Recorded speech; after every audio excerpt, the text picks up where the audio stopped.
ধীরে ধীরে নিজেকে বদলে ফেলেছি। কখনো শুনেছ মানুষের থেকে এই কথাটা, ভাই তুই দিনে দিনে কতটা বদলে গেছিস? হ্যাঁ, আমি বদলে গেছি। বা বলা ভালো, জীবনের খারাপ মুহূর্তগুলো আমাকে বদলাতে বাধ্য করেছে। আজও মনে পড়ে নিজের মাঝে সেই বাচ্চাটাকে, যে প্রতিটা ছোট বড় জিনিস নিয়ে অনেক বেশি এক্সাইটেড থাকত। প্রতিটা ছোট বড় কথা গাল ফুলিয়ে নিতাম, প্রতিটা ছোট বড় কথা মনের মধ্যে লাগিয়ে নিতাম।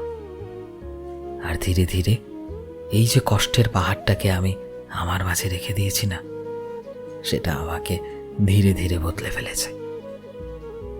পাহাড়ের মাঝে বয়ে যাওয়া মিষ্টি হাওয়া ছিলাম আমি, কিন্তু এই সমাজ আমায় রোদের মতো কঠোর বানিয়ে দিয়েছে।